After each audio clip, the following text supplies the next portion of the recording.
Hey guys, in this video I want to do a breakdown on how to make the perfect tag at second base on a throw from the catcher. Now these concepts, they apply no matter if you're a shortstop or a second baseman. So let's take a deep dive and see how to make a perfect tag. So first off, you can see we got a nice throw. This throw kind of works arm side a little bit and gets to the second base side of the base, which makes the tag so much easier. When the throw misses on this side, it gives us a chance, because now all we have to do is catch it and then drop the glove straight down.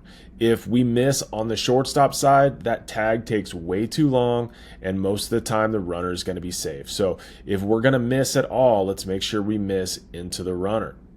One more thing I want you to notice. Now, I know the shortstop isn't in this frame or isn't in this video the entire time, but watch, this throw is released out of the catcher's hand. Look where he's at.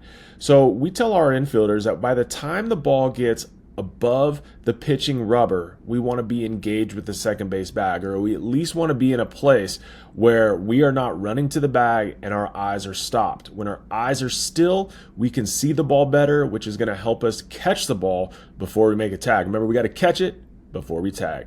So what you'll see is you'll see a lot of young infielders that are running to the bag, still running. And so they're trying to catch the ball on the run as they make a tag. They're making it too difficult on themselves. Remember, we need to give up something to get something.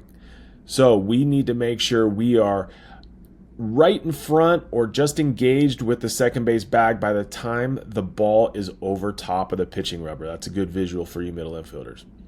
Now let's take a look at how we apply this tag. So you can see the throw takes the ball into the runner, which is fine. That's why he's not able to get that glove down to the back corner in front of the base, but that's fine. So notice how deep he catches this ball. He's catching it right about his glove shoulder, just a tick behind it. So now all he has to do is drop the glove straight down.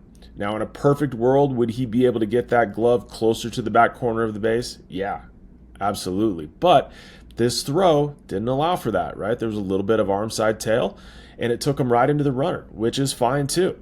But notice how deep he lets the ball travel. If he was to catch the ball out here, let's say, like right there, he reaches out to catch it and then takes his glove back to the runner, there's a good chance the runner is safe.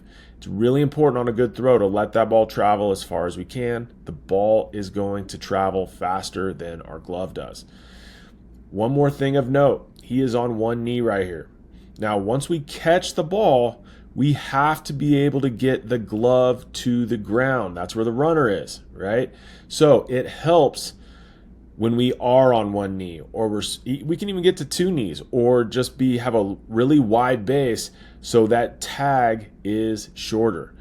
If we're too tall, we're not going to be able to get the glove all the way down, and a lot of times that runner is going to get in underneath that glove. So those are just a few key elements to making that perfect tag. I wanted to highlight them. Let me know if you have any questions, and have a great day. If this video has been helpful, do me a favor and subscribe. And if you want to support us, check out our PBI store. We only recommend gear that we trust and the pros actually use. It's a great way to support the channel while getting top quality training tools. Thanks for hanging out, keep working hard, and I'll see you in the next video.